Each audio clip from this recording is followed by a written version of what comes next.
Hey, I am so excited to share a really super cool activity with you today. We are going to read the environment. So we're going to use a strategy for reading called main idea and details, where we look for details and we come up with the main idea, or we might know the main idea and then we identify details that support that idea. We're going to take that whole reading concept and we're going to read the outdoors instead of reading text.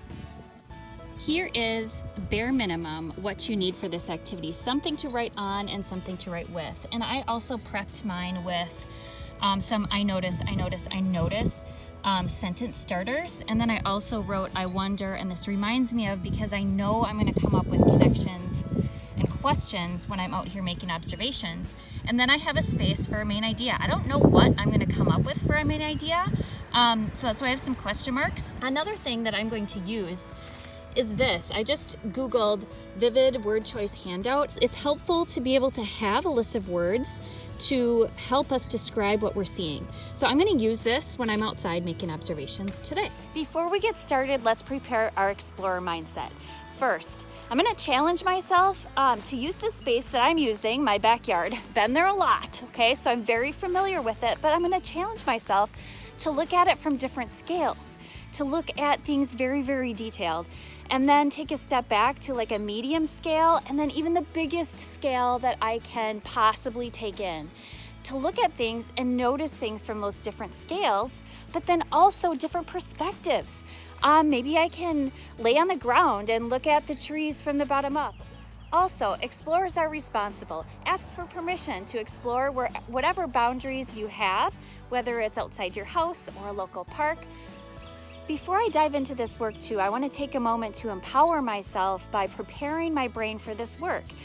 Creativity, curiosity, connections, wonderings, those all happen in this prefrontal cortex or cerebral cortex portion of our brain. But if I'm feeling a little keyed up, or if I'm feeling a little stressed, then it's harder for my brain to do that work. So before I get started, I'm going to take some deep breaths outside and just prepare my brain for this work. I hope you do too. Okay, time to share some of our results. So I noticed lots of noises, blue jay. I noticed that there was a blue jay call and another bird too, which I didn't identify. So I'm wondering what that was. And then I heard the creek water flowing through. And then my main idea was that if you look around, you can find amazing things. Some of the things I noticed were lots of things sprouting. The main idea for me was really hard to do because it was hard to sum everything that I saw up, but it helped a lot to look back at the things that I noticed. My main idea is nature's ability to regrow itself, to revive itself from old to new is incredible. Chloe's tip was just spot on. The main idea is tough to write from the details, so you go back and you read your details, looking for patterns, looking for common themes, and then come up with that full main idea explanation that covers and explains what those details are about. So I hope you have a great time exploring. I hope you feel challenged by this, and have fun getting outside and using your explorer mindset.